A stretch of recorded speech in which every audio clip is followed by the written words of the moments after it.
Hello दोस्तों, जय हिंद। आज हम इस वीडियो में पढ़ेंगे प्रायद्वीपीय पठार, खान सर का जो नोट्स है उसी का। तो चलिए देर न करते हुए हम वीडियो को स्टार्ट करते हैं। इसके पहले मैंने जो भी वीडियो अपलोड किया हूँ और अगर आप लोग नहीं देखे होंगे तो देख लीजिएगा। तो चलिए स्टार्ट करते हैं प्रायद्वीपीय पठार का।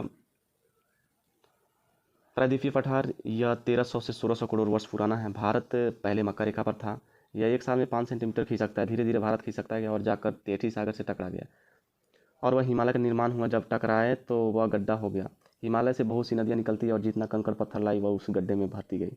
मैदान का निर्माण, जब भारत अरब सागरीय प्लेट से टकराया तो भयंकर भूचाल आया और इतना ज्वालामुखी फूटा कि कई लाख सालों पर ज्वालामुखी फूटते रहा और लावा की कई परतें बिछ गई, जिसे ट्रैप कहते हैं। और वह लावा की परतें इतनी मजबूत हो गई कि बेसाल्ट बन गया। इससे वह इतनी मजबूत हो गई कि इसके अंदर भूकंप आता है तो वह नीचे ही दम तोड़ देता है। इसी कारण दक्षिण भारत में भूकंप का एहसास नहीं होता। इससे सबसे ज़्यादा लावा महाराष्ट्र के पास निकलते थे। इसका मतलब जब यह टकरा रहा था तो इससे पहले ही यह प्रायद्वीपीय पठार तीनों से था। क्या इस पर पेड़ पौधे नहीं होंगे? क्या इस पर जानवर नहीं होंगे? यहाँ के सब जानवर और पेड़ पौधे दक्कन ट्रैप के नीचे दबकर मर गए। लेकिन झारखंड, उड़ीसा, छत्तीसगढ़ में उतना मात्रा में लावा नहीं गिरा जितना वहाँ पर गिरा था। लावा की सबसे मोटी परत महाराष्ट्र में देखी जाएगी। इसीलिए महाराष्ट्र को खोदना कठिन है, लेकिन झारखंड, छत्तीसगढ़, उड़ीसा में खोदना आसान है। इसी कारण यहाँ लोग खनन करके कोयला निकालते हैं। महाराष्ट्र में भी खनिज होगी, लेकिन वहाँ खनन करना बहुत ही कठिन है। कुछ ज्वालामुखी समुद्र में भी गिरा होगा और वहाँ जो मछली कछुआ तैर रही होगी वो सब वहाँ दब कर मर गई होगी और वहीं आगे चलकर पेट्रोलियम बनी होगी। इसी कारण जब अरब सागर को खनन करेंगे तो वहाँ से पेट्रोलियम अवश्य ही निकलेगा। इसलिए अरब सागर में एक जगह है बम्बे हाई। भारत में सबसे अधिक पेट्रोलियम बम्बे हाई से ही निकलता है। इसका मतलब जैसे ज़मीन महाराष्ट्र की होगी वैसी ज़मीन अरब सागर के नीचे का होगा। जब वहाँ विस्फोट हो रहा था तो वहाँ के आसपास के क्षेत्र ऊंचे होते गए और उसके अगल बगल के क्षेत्र की ऊंचाई कम होती गई। इसी तरह ऊंचाई कम होना और समुद्र में जाके मिल जाना ही घाट कहलाता है। इसीलिए इसे पश्चिमी घाट कहते हैं। उत्तर के दक्षिण की ओर तुलना करें तो दक्षिण का भाग ऊंचा है। नेक्स्ट पेज देखते हैं इसका। अब आइए प्रायद्वीपीय पठार देखते हैं। भारत का प्रायद्वीपीय पठार एक अनियमित त्रिभुजाकार आकृति वाला भूखंड है, जिसका विस्तार उत्तर पश्चिम में अरावली पर्वतमाला व दिल्ली पूर्व में राजमहल की पहाड़ियों, पश्चिम में गिर पहाड़ियाँ, दक्षिण में इलायची या कार्डामम पहाड़ियाँ तथा उत्तर पूर्व में शिलांग एवं कार्बा एलोंग पठार तक है। इसकी औसत ऊंचाई 600 से 900 मीटर है। यह गोंडवाना लैंड के टूटने में उसके उत्तर दिशा में प्रवाह के कारण बना था।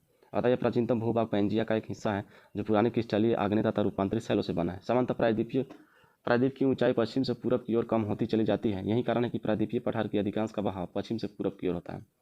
प्रायद्वीपीय पठार का ढाल उत्तर और पूरब की ओर है, जो सोन, चंबल और दामोदर नदियों के प्रवाह से स्पष्ट है।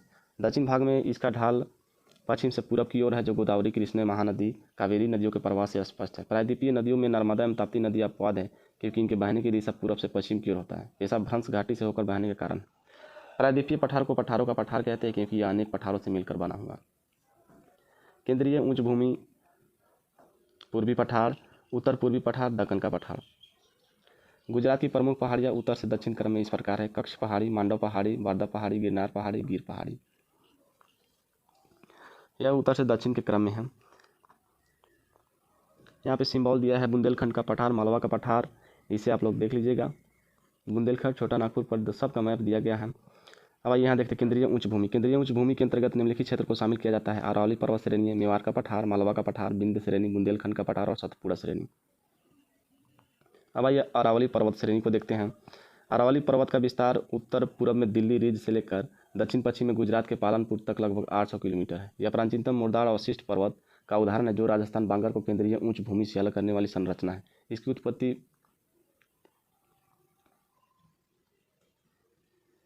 उत्पत्ति प्री कैम्बियन काल में हुई थी। अरावली की अनुमानित आयु 570 मिलियन वर्ष मानी जाती है। नेक्स्ट पेज देखते हैं। नेक्स्ट में अरावली संरचना पश्चिम भारत का मुख्य जल विभाजक है, जो राजस्थान मैदान के अफवाह क्षेत्र को गंगा के मैदान के अफवाह क्षेत्र से अलग करता है। लूनी नदी इस पर्वत से निकलने वाली राजस्थान मैदान की सर्वाधिक महत्वपूर्ण नदी है, जो राजस्थान, बांगर और थार मरुस्थल से होते हुए गुजरात के कच्छ के रण में विलीन हो जाता है। इसीलिए यह एक अंतस्थलीय अफवाह तंत्र का उदाहरण है। अरावली से निकलने वाली सुकरी और जवाई नदियाँ लूनी नदी की है। अरावली से निकलने वाला सुकरा, आरजे महत्वपूर्ण नदियाँ हैं। अरावली पर्वतमाला पश्चिमी भारत की एक मुख्य जल विभाजक है, जो पूरब के अपेक्षाकृत अधिक वर्षा वाले क्षेत्र को पश्चिम के अर्ध शुष्क और शुष्क परिवेश से अलग करती है। उत्तर पश्चिम भारत में यह क्षेत्र खनिज संसाधनों जैसे तांबा, सीसा, जस्ता, अभ्रक तथा चूना पत्थर के भंडार की दृष्टि से अधिक महत्वपूर्ण है।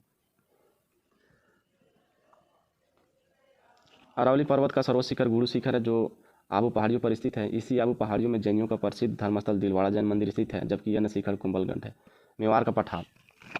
मेवाड़ का पठार विस्तार राजस्थान व मध्य प्रदेश में है। मेवाड़ माधव पठार का विस्तार राजस्थान व मध्य पठार अरावली पर्वत को मालवा के पठार से अलग करने वाली संरचना है। यह अरावली पर्वत से निकलने वाली बनास नदी के अपवाद क्षेत्र से आता है। बनास नदी चंबल नदी की एक महत्वपूर्ण सहायक नदी है। अब आइए मालवा के पठार को देखते हैं। मध्य प्रदेश में विशाल चट्टान से निर्मित संरचना को मालवा का पठार कहते हैं।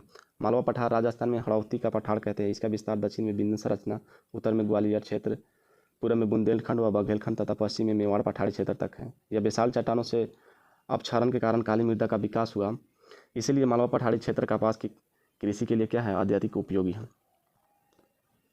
चंबल, नर्मदा व ताप्ती यहाँ की प्रमुख नदियाँ हैं। चंबल नदी घाटी भारत में अवनालिका प्रदन में सर्वाधिक प्रभावी क्षेत्र है, जिसे बिहार या उद्खात भूमि कहते हैं। बुंदेलखंड का पठार, इसका विस्तार ग्वालियर के पठार और विंध्यांचल श्रेणी के बीच मध्य प्रदेश से उत्तर प्रदेश राज्यों में है। इसके अंतर्गत उत्तर प्रदेश के 7 जिले जलौन, झांसी, ललितपुर, चित्रकूट, हमीरपुर, बंदा, महोबा तथा मध्य प्रदेश के 7 जिले दतिया, टीकमगढ़, छतरपुर, पाना, दमोह, सागर, विदिशा आते हैं। यहाँ की गिरनाइट व नीच चट्टानी संरचना में अपक्षय व अपरदन की क्रिया होने के कारण लाल मृदा का विकास हुआ है। बुंदेलखंड के पठार में यमुना की सहायक चंबल नदी के द्वारा बने महाखंडों को उत्खात भूमि का प्रदेश कहते हैं। बुंदेलखंड क्षेत्र सूखा प्रभावित क्षेत्र होने के कारण केंद्रीय उच्च भूमि का आर्थिक दृष्टि से एक पिछड़ा क्षेत्र है। मध्य प्रदेश तथा छत्तीसगढ़ की सीमा पर स्थित बघेलखंड का पठार केंद्रीय उच्च भूमि को पूर्वी पठार से अलग करता है। अब आइए विंध्य श्रेणी को देखते हैं। विंध्य श्रेणी, इसका विस्तार गुजरात से लेकर मध्य प्रदेश, उत्तर प्रदेश, बिहार तथा छत्तीसगढ़ तक है। इसे गुजरात में जोबट हिल और बिहार में कैमूर हिल कहते हैं। विंध्य श्रेणी के दक्षिण में नर्मदा नदी घाटी है, जो विंध्य पर्वत से को सतपुड़ा पर्वत से अलग करता है। विंध्य श्रेणी कई पहाड़ियों की एक पर्वत श्रेणी है, जिसमें विंध्याचल, कैमूर तथा पारसनाथ की पहाड़ी पाई जाती है। लाल बलुआ पत्थर और चूना पत्थर के चट्टान से निर्मित इस संरचना में धात्विक खनिज संसाधनों का अभाव है, परंतु भवन निर्माण के पदार्थ के भंडारण की दृष्टि से इसका आर्थिक महत्व सबसे अधिक है। यह पर्वत श्रेणी उत्तरी भारत और प्रायद्वीपीय भारत के मुख्य जल विभाजक भी है, क्योंकि यह गंगा नदी के अपवाद क्षेत्र को प्रायद्वीपीय भारत के अपवाद क्षेत्र से अलग करती है। सतपुड़ा श्रेणी, यह भारत के मध्य भाग में स्थित है, जिसका विस्तार गुजरात से होते हुए मध्य प्रदेश, महाराष्ट्र की सीमा से लेकर छत्तीसगढ़ एवं छोटा नागपुर के पठार तक है। यह पश्चिम से पूर्व राज्य पीपला की पहाड़ी, महादेव पहाड़ी और मैकाल श्रेणी के रूप में फैली हुई है। इस पर्वत श्रेणी की सर्वोच्च चोटी धूपगढ़ 1350 मीटर है, जो महादेव पर्वत पर स्थित है। महाकाल श्रेणी की सर्वोच्च चोटी अमरकंटक 1065 मीटर है। कुछ अन्य स्रोतों में इसकी कई अन्य ऊंचाई दी गई है। यहाँ से नर्मदा व सोन नदी का उद्गम हुआ है। यह एक ब्लॉक पर्वत है, जिसका निर्माण मुख्यतः ग्रेनाइट एवं बेसाल्ट चट्टानों से हुआ है। यह पर्वत श्रेणी नर्मदा और तापी नदियों के बीच जल विभाजक का कार्य करती है। पूर्वी पठार को देखते हैं हम। पूर्वी पठार, छोटा नागपुर का पठार, छत्तीसगढ़ बेसिन, महानदी बेसिन, दंडकारण्य का पठार। छोटा नागपुर का पठार, इसका विस्तार मुख्यतः झारखंड में है। इसके अलावा दक्षिण बिहार, उत्तरी छत्तीसगढ़, पश्चिम बंगाल का पुरुलिया जिला और ओडिशा का उत्तरी क्षेत्र भी छोटा नागपुर पठारी क्षेत्र में आता है। इस पठार के उत्तर पूर्व में राजमहल पहाड़ियाँ, उत्तर में हजारीबाग का पठार तथा दक्षिण में रांची का पठार है। इन तीनों संरचनाओं को संयुक्त रूप से छोटा नागपुर पठार क्षेत्र में शामिल किया जाता है। दामोदर नदी रांची के पठार को हजारीबाग के पठार से अलग करती है। यह छोटा नागपुर के पठार की सबसे बड़ी नदी है। दामोदर नदी बेसिन कोयला भंडार की दृष्टि से भारत का सर्वाधिक महत्वपूर्ण क्षेत्र है। हजारीबाग पठार की चोटी पारसनाथ हिल छोटा नागपुर पठार की सबसे ऊंची चोटी है। यह जैनियों का प्रसिद्ध तीर्थ स्थल भी है। रांची पठार से निकलने वाली स्वर्ण रेखा नदी छोटा नागपुर की दूसरी सबसे बड़ी नदी है। रांची के समीप इस नदी पर हुंड्रू जलप्रपात। छोटा नागपुर पठारी क्षेत्र से ग्रेनाइट चट्टान से निर्मित उच्च स्थलाकृति या द्वीप रूपीय स्थलाकृति को पाट भूमि कहते हैं। भूगर्भिक संरचना की दृष्टि से तट क्षेत्र में उत्थित भूखंड का उदाहरण है। छत्तीसगढ़ बेसिन या महानदी बेसिन। छत्तीसगढ़ बेसिन का विस्तार छत्तीसगढ़ व उड़ीसा राज्यों में है, जिसका निर्माण अवतलन की प्रक्रिया द्वारा हुआ है। छत्तीसगढ़ बेसिन छोटा नागपुर के रांची पठार को दंडकारण्य पठार से अलग करता है तथा स्वयं महानदी के द्वारा छोटा नागपुर पठार के रांची पठार से अलग होता है। यहाँ पर महानदी तथा उसकी सहायक नदियाँ महानदी के द्वारा छोटा नागपुर पठार के रांची पठार से अलग होता है। यहाँ पर महानदी तथा उसकी सहायक नदियाँ शिवनाथ, हस्तो, मांड, ईब आदि प्रवाहित होती हैं। छत्तीसगढ़ बेसिन में गोंडवाना कर्म की संरचना पाई जाती है, जिसके कारण यहाँ कोयला भंडार की प्रचुर उपलब्धता है। दंडकारण्य का पठार, इसका विस्तार ओडिशा, छत्तीसगढ़, महाराष्ट्र, आंध्र प्रदेश एवं तेलंगाना तक है, अतः यह भारत के मध्यवर्ती भाग में स्थित है। यह अत्यंत ही ऊबड़ खाबड़ एवं उपजाऊ होती है, लेकिन खनिज संसाधनों के भंडारण की दृष्टि से महत्वपूर्ण है। गोदावरी की सहायक नदी इंद्रावती का उद्गम इसी क्षेत्र से होता है। भारत में टीन धातु दंडकारण्य पठार में स्थित बस्तर क्षेत्र में पाई जाती है। उत्तर पूर्वी पठार, उत्तर पूर्वी पठार में आता है मेघालय का पठार। उत्पत्ति एवं संरचना की दृष्टि से मेघालय का पठार प्रायद्वीपीय पठार यानी छोटा नागपुर का पठार का ही विस्तार है, जो राजमहल, गारो गैप अथवा मालदा गैप के द्वारा अलग हुआ है। इस पठार से में पश्चिम से पूरब की ओर क्रमशः गारो, खासी, जैंतिया तथा मिक्की आदि पहाड़ियाँ अवस्थित है जो प्राचीन चट्टानों से बनी हुई है। गारो, खासी, जैंतिया इस पठार में निवास करने वाली प्रमुख जनजाति है। खासी पर्वतीय क्षेत्र का कीप रूपी स्वरूप में अवस्थित होने के कारण यह औसत से अधिक वर्षा होता है। यही कारण है कि यहाँ खासी पहाड़ियों के दक्षिण में स्थित मासिनराम एवं चेरापूंजी विश्व के सर्वाधिक वर्षा वाले क्षेत्र में गिने जाते हैं। यहाँ धारवाड़ संरचना से निर्मित शिलोंग रेंज सबसे ऊंचा पर्वतीय क्षेत्र है, इसीलिए इसे शिलोंग के पठार के नाम से जाना जाता है। इस क्षेत्र की सबसे ऊंची चोटी नौकरेक मेघालय में अवस्थित है। औसत से अधिक वर्षा होने के कारण यहाँ लेटराइट मिट्टी तथा सदाबहार वनों का विकास हुआ है। मालदा गैप या राजमहल गारो गैप, इसकी उत्पत्ति प्रायद्वीपीय भारत के संचालन के दौरान ध्वंस की प्रक्रिया के कारण हुई है। इसके द्वारा छोटा नागपुर का राजमहल पर्वत मेघालय के गारो पर्वत से अलग होता है, इसीलिए इसे राजमहल गारो गैप कहते हैं, जबकि पश्चिम बंगाल में इसे मालदा गैप कहते हैं। गंगा और ब्रह्मपुत्र नदियों के द्वारा लाए गए अवसादों का मालदा राजमहल गैप के निक्षेप से डेल्टाई मैदान का निर्माण हुआ है। इस डेल्टाई मैदान में पीठ मृदा की उपलब्धता के कारण ही मैंग्रोव वनस्पति का विकास हुआ। इस क्षेत्र में पाए जाने वाला सुंदरवन भारत के सर्वाधिक जैव विविधता वाले क्षेत्रों में से एक है। अब आइए दक्कन का पठार का देखते हैं। इस पठार का विस्तार तापी नदी के दक्षिण में त्रिभुजाकार रूप में है। इसके अंतर्गत निम्नलिखित क्षेत्रों का सम्मिलित किया गया है: दक्कन ट्रैप, कर्नाटक का पठार, आंध्र का पठार और दक्कन ट्रैप। महाराष्ट्र में विशाल चट्टानों में से निर्मित संरचना होने के कारण काली मिट्टी का विकास हुआ है, इसीलिए यह क्षेत्र कपास के उत्पादन की दृष्टि से सर्वाधिक महत्वपूर्ण है। इसका विस्तार 16 डिग्री उत्तरी अक्षांश के उत्तर से लेकर उत्तर पूर्व में नागपुर तक है। इस पठारी क्षेत्र से गोदावरी नदी प्रवाहित होती है। सतमाला, अजंता, बालघाटा और हरिश्चंद्र इत्यादि पहाड़ियों का विस्तार भी इसी पठारी क्षेत्र में हुआ। अब आइए कर्नाटक पठार को देखते हैं। कर्नाटक पठार, कर्नाटक के पठारी क्षेत्र में पश्चिमी घाट से संलग्न पर्वतीय एवं पठारी क्षेत्र को मलनाड कहते हैं। बाबा बुदान यहाँ की सबसे ऊंचा पर्वतीय क्षेत्र है तथा मुलियानागिरी इसकी सबसे ऊंची चोटी है। ऑक्सफोर्ड एटलस में कद्रेमुख को बाबा बुदान की सबसे ऊंची चोटी दर्शाया गया है। मलनाड से संलग्न पूर्व में अपेक्षाकृत कम ऊंचे पठारी क्षेत्र को मैदान कहते हैं, जिसमें औसत से अधिक ऊंचे मैदानी क्षेत्र को बेंगलुरु का पठार एवं मैसूर का पठार के नाम से जाना जाता है। कर्नाटक में धारवाड़ संरचना का विकास होने के कारण पठारी क्षेत्र धात्विक खनिज संसाधनों के भंडारण की दृष्टि से महत्वपूर्ण है। यहाँ लौह अयस्क का सर्वाधिक भंडार है, जिसके लिए बाबा बुदान पर्वतीय क्षेत्र अधिक महत्वपूर्ण है। मैसूर के पठार में ही कावेरी नदी का अपवाह क्षेत्र है। कृष्णा, कावेरी, तुंगभद्रा, सरस्वती व भीमा यहाँ की प्रमुख नदियाँ हैं। सरस्वती नदी पर भारत का महत्वपूर्ण जलप्रपात, जिसे जोगी अगर सोका जलप्रपात कहते हैं, इसे महात्मा गांधी जलप्रपात भी कहते हैं।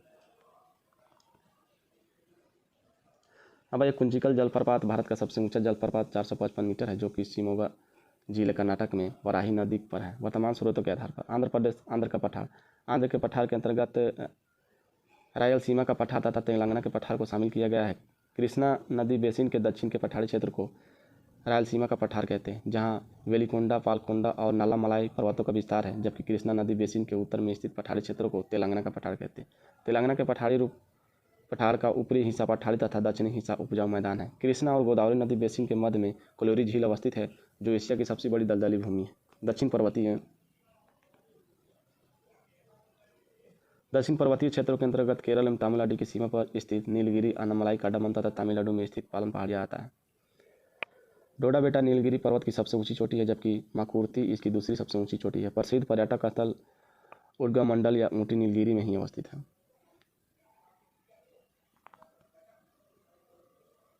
अन्नामलाई पर्वत की चोटी अनायमुंडी 2695 मीटर दक्षिण भारत की सबसे ऊंची चोटी है, जबकि कार्डामम प्रायद्वीपीय भारत का दक्षिणतम पर्वतीय क्षेत्र है एवं केरल एवं तमिलनाडु की सीमाओं पर स्थित है।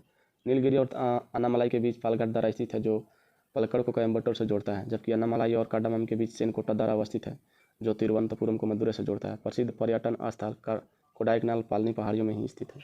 केरल के नीलगिरी पर्वतीय क्षेत्रों में स्थित शांत घाटी साइलेंट वैली सर्वाधिक जैव विविधता वाले क्षेत्रों में से एक है। पर्वतों और इसकी अवस्थिति को देखते हैं। नीलगिरी पर्वत केरल एवं तमिलनाडु, अन्नामलाई पर्वत केरल तमिलनाडु, काडामम पर्वत केरल तमिलनाडु, पालनी पर्वत तमिलनाडु, शिवराय पर्वत तमिलनाडु, जवाद पर्वत तमिलनाडु, पालकोंडा पर्वत आंध्र प्रदेश, वलिकटोंडा पर्वत आंध्र प्रदेश, नल्लामलाई पर्वत आंध्र प्रदेश एवं तेलंगाना। आइए पश्चिमी घाट को देखते हैं। पश्चिम घाट का विस्तार अरब सागर तट के समानांतर लगभग 1600 किलोमीटर की लंबाई में है। पश्चिम घाट को सह्याद्री भी कहा जाता है। इस क्षेत्र की औसत ऊंचाई लगभग 100 से 1300 मीटर है। महाबलेश्वर, कलसुबाई, हरिश्चंद्र आदि यहाँ की प्रमुख चोटियाँ हैं। यह उत्तर में तापी नदी के मुहाने महाराष्ट्र गुजरात की सीमा से गुजरात, महाराष्ट्र, गोवा, कर्नाटक, केरल तथा तमिलनाडु के कन्याकुमारी अंतरिक्ष तक फैला हुआ है। यह सर्वाधिक पर्वत श्रेणी नहीं है। यह वास्तविक पर्वत श्रेणी नहीं है। इसका निर्माण प्रायद्वीपीय भारत के गोंडवाना लैंड के विभाजन से निर्मित कगार तथा स्थल के एक खंड के अरब सागर में अवसंलंबन के कारण हुआ है। इसका पश्चिमी ढाल त्रिभुज खड़ा है, जबकि पूर्वी ढाल मंद सीढ़ीनुमा है। महाबलेश्वर के पास ही गोदावरी, भीम और कृष्णा आदि नदियों का उद्गम स्थल है। यहाँ की नदी अपने मुहाने पर ज्वारनद यानी एस्चुरी का निर्माण करती है। पश्चिमी घाट पर्वतीय श्रृंखला को विश्व में सर्वाधिक संपन्न जैव विविधता वाले क्षेत्र में रखा जाता है। यूनेस्को ने 2012 में इस क्षेत्र को विश्व धरोहर स्थल घोषित किया। अब आइए देखिए प्रायद्वीपीय भारत के प्रमुख दर्रे को देखते हैं। थालघाट दारा महाराष्ट्र में मुंबई को नासिक से जोड़ता है।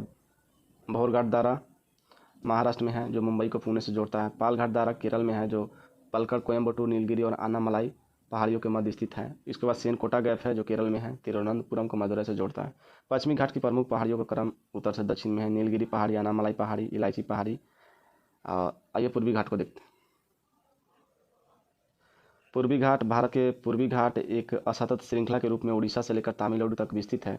गोदावरी, कृष्णा, कावेरी, महानदी तथा पलार आदि बड़ी नदियों द्वारा विक्षेपित होकर एक अत्यधिक अपरदन के कारण पूर्वी घाट की औसत ऊंचाई पश्चिमी घाट की अपेक्षा कम लगभग 1100 मीटर है। पूर्वी घाट के मध्य भाग में दो समानांतर पहाड़ियाँ पाई जाती है, जिनमें से पूर्वी पहाड़ियों को वेलिकोंडा श्रेणी और पश्चिमी पहाड़ियों को पालकोंडा श्रेणी कहते हैं। पूर्वी घाट में कटीले शिखर, त्रिउढ़ ढाल सहित अत्यधिक विषम एवं उबड़ खाबड़ पहाड़ी क्षेत्रों का निर्माण हुआ है, जिसे जवादी, सेवराय आदि पहाड़ियों के रूप में देखा जाता है, जो अंत में नीलगिरी में मिल जाता है। पूर्वी घाट के प्रमुख पहाड़ियों का क्रम उत्तर से दक्षिण क्रम में है। नलामलाई पहाड़ियाँ, वेलिकोंडा पहाड़ियाँ, पालकोंडा पहाड़ियाँ, नगारी पहाड़ी जो सब आंध्र प्रदेश में है, जवादी पहाड़ी, सेवाराय पहाड़ी, पंचमलाई पहाड़ी, सिरुमलाई पहाड़ी जो तमिलनाडु में। आइए अब तटीय मैदान को देखते हैं हम। तटीय मैदान भारत के तटीय मैदान का विस्तार प्रायद्वीपीय पर्वत श्रेणी, पूर्वी एवं पश्चिमी घाट तथा समुद्र तट के मध्य हुआ है। इनका निर्माण सागरीय तरंगों द्वारा अपरदन व निक्षेपण द्वारा पठारी नदियों द्वारा लगाए गए अवसादों के जमाव से हुआ है। भारत के तटीय मैदान को मुख्यतः दो भागों में बांटा जाता है, पश्चिमी तटीय मैदान, पूर्वी तटीय मैदान। अब यहाँ पे देखते हैं पश्चिमी तटीय मैदान को। पश्चिमी घाट तथा अरब सागर के तट के बीच निर्मित मैदान को पश्चिमी तटीय मैदान कहते हैं। इसका विस्तार गुजरात के सूरत से तमिलनाडु के कन्याकुमारी तक है। पश्चिमी तटीय मैदान को पुनः 4 वर्गों में बांटा जाता है। गुजरात का मैदान या तट, गुजरात को तटवर्ती क्षेत्र, इसके कच्छ और कठियावाड़ या सौराष्ट्र का तटीय मैदान भी कहते हैं। कोंकण का मैदान तट दमन, महाराष्ट्र से गोवा के बीच में है। कन्नड़ का मैदान या तट गोवा से मैंगलोर के बीच में है। मलाबार का मैदान या तट मैंगलोर एवं कन्याकुमारी, केप कमोरिन के बीच में है। भारत का पश्चिमी तटीय मैदान गुजरात में सबसे चौड़ा है, जो दक्षिण की ओर जाने पर इसकी चौड़ाई कम होती जाती है, लेकिन केरल में यह पुनः चौड़ा हो जाता है। कोंकण के तटीय मैदान पर साल, सागवन आदि के वनों की अधिकता होती है।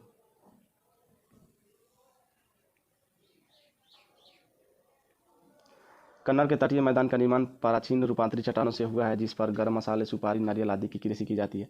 मलाबार के तटीय मैदान में कयाल यानी लैगून पाए जाते हैं, जिनका प्रयोग मछली पकड़ने और देशीय जल परिवहन के साथ साथ पर्यटन स्थलों के रूप में किया जाता है। केरल के पुनमादा कयाल में प्रतिवर्ष नेहरू ट्रॉफी वल्लमकाली नौका दौड़ प्रतियोगिता का आयोजन किया जाता है। पश्चिमी तटीय मैदान जलमग्न तटीय मैदानों का एक उदाहरण है और यह अधिक कटाफटा होने के कारण पत्तनों एवं बंदरगाहों के विकास के लिए प्राकृतिक परिस्थितियों प्रदान करता है। पश्चिमी तटीय मैदान जलमग्न तटीय मैदानों का उदाहरण है और यह अधिक कटाफटा होने के कारण पत्तनों एवं बंदरगाहों के विकास के लिए प्राकृतिक परिस्थितियों को प्रदान करते हैं। पूर्वी तटीय मैदान पूर्वी घाट तथा बंगाल की खाड़ी के तट के बीच निर्मित मैदान को पूर्वी तटीय मैदान कहते हैं। इसका विस्तार स्वर्ण रेखा नदी से लेकर कन्याकुमारी तक है। पूर्वी तटीय मैदान या घाट को 3 भागों में बांटा जाता है। उत्कल तट स्वर्ण रेखा नदी से महानदी के बीच ओडिशा, उत्तरी सरकार तट महानदी से कृष्णा नदी के बीच ओडिशा एवं आंध्र प्रदेश, कोरोमंडल तट कृष्णा नदी से कन्याकुमारी के बीच आंध्र प्रदेश एवं तमिलनाडु।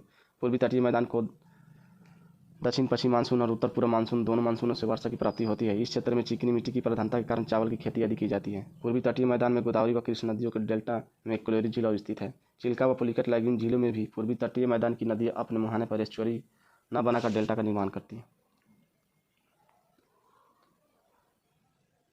पूर्वी तटीय मैदान पर उत्तर से दक्षिण स्थित प्रमुख डेल्टा निम्नलिखित है। Mahanadi delta Orissa, Godavari delta Andhra Pradesh, Krishna delta Andhra Pradesh, Kaveri delta Tamil Nadu. अब आइए भारत के द्वीप समूह को देखते हैं। भारत के द्वीप समूह को मुख्यतः 2 भागों में बांटा जा सकता है। पहला बंगाल की खाड़ी में स्थित अंडमान और निकोबार द्वीप समूह तथा अरब सागर में स्थित लक्षद्वीप समूह तथा दूसरे अन्य द्वीप समूह जो निम्न है।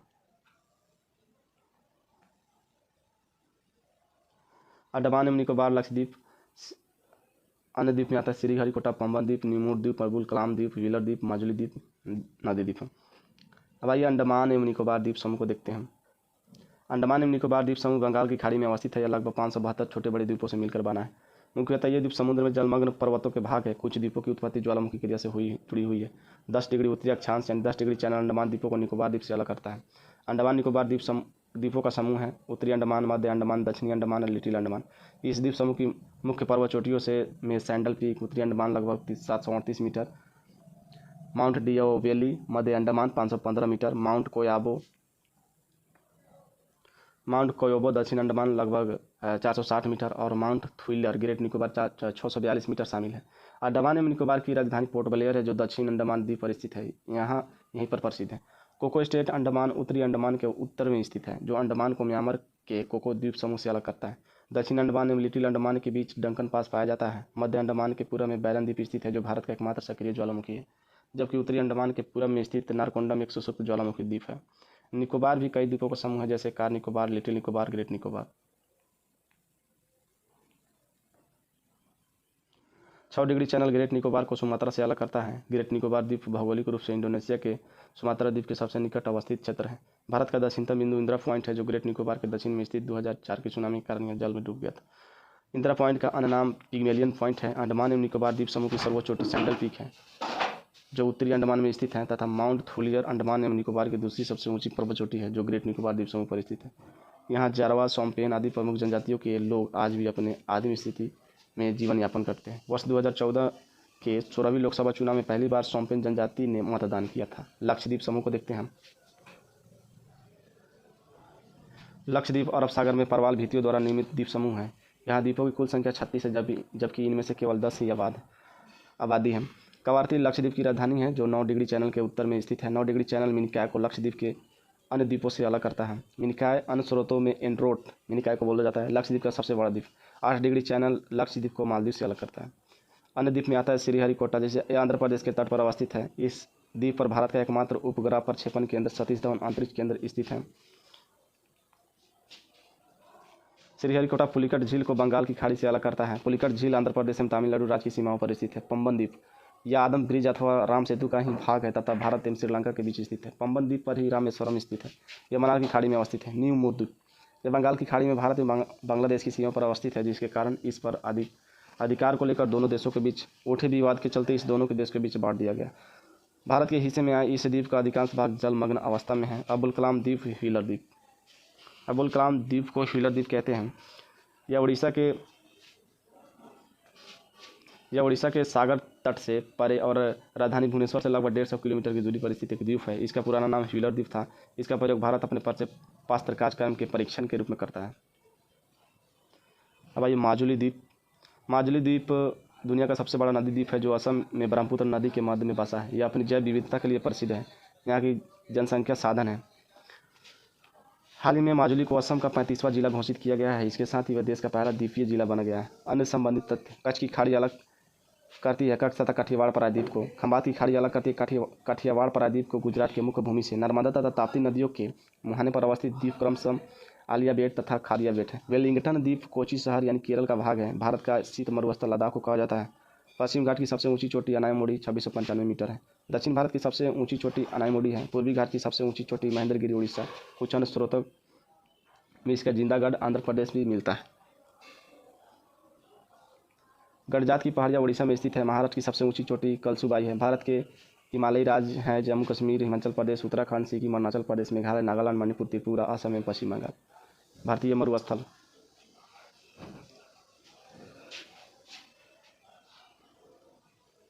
25 सेंटीमीटर वार्षिक वर्षा या उससे कम वर्षा वाले क्षेत्र को मरुस्थल की श्रेणी में रखा जाता है। भारत में अरावली पहाड़ियों के उत्तर पश्चिम तथा पश्चिम किनारे पर बालू के टीबे से ढका एवं तरंगित मरुस्थलीय मैदान है जिसे थार का मरुस्थल कहा जाता है। थार के मरुस्थल का अधिकांश भाग राजस्थान में स्थित है, परंतु कुछ भाग पंजाब, हरियाणा में गुजरात प्रांत में भी फैला हुआ है। विश्व के मरुस्थलीय क्षेत्रों में सर्वाधिक जनघनत्व थार के मरुस्थल में ही पाया जाता है। ढाल के आधार पर थार के मरुस्थल को मुख्यतः 2 भागों में बांटा जा सकता है।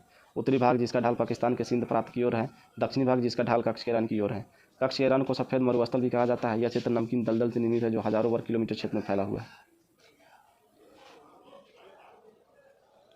इस क्षेत्र की अधिकांश नदियों में केवल वर्षा के मौसम में ही जल पाया जाता है। अधिकांश नदी अंतःस्थलीय प्रवाह प्रतिरूप का उदाहरण है।